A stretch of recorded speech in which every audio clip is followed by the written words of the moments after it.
First at 6, a WPBF 25 News investigation uncovers new details after that damning consultant's report called the West Palm Beach Police Department, quote, an agency in crisis.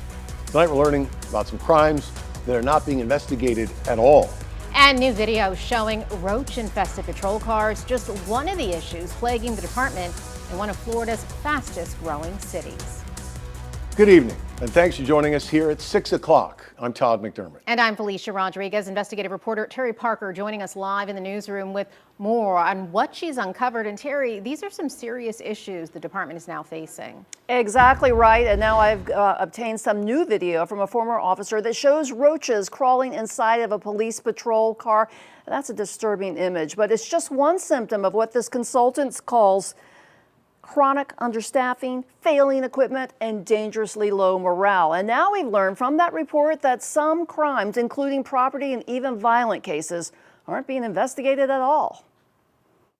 This cell phone video shows roaches crawling inside a patrol car. This was taken by a former officer in 2020, so it's been an ongoing problem.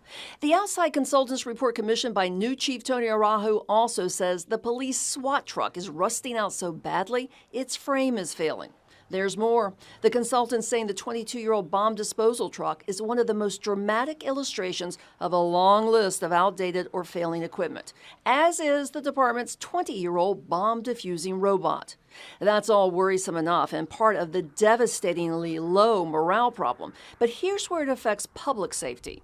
The department is so understaffed that in the criminal division, sergeants have to limit the investigative assignments to only those cases where they determine that an arrest of the perpetrator is probable. The report noting this is no solace to any resident whose house was broken into, their car stolen, or whose life savings were fraudulently taken and is looking to the West Palm Beach Police Department for help. And a more dire warning about domestic violence cases not being properly investigated because no one is assigned to that unit.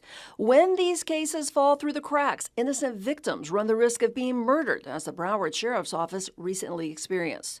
The bombshell report concluding that right now, crime in Palm Beach County's biggest city seems to be under control, but there is a major concern that should violent crime spike, the agency may not be able to handle it. Back in February, when I had the first exclusive sit-down with new Chief Tony Araujo, he told me they are working overtime, so no shifts are uncovered. But according to the officers interviewed in this report, it is resulting in burnout, resentment, and low retention of qualified officers. What to do? The consultant's report says that increasing staffing in the patrol division should be a top priority, even if it means reassigning people from the administration. I am in contact with Police Chief Araujo, and I will be telling you tomorrow at 6 what he says in response to this report and what he plans to do and whether he will take these suggestions and what City Hall will do as well. Terry Parker, WPBF 25 News.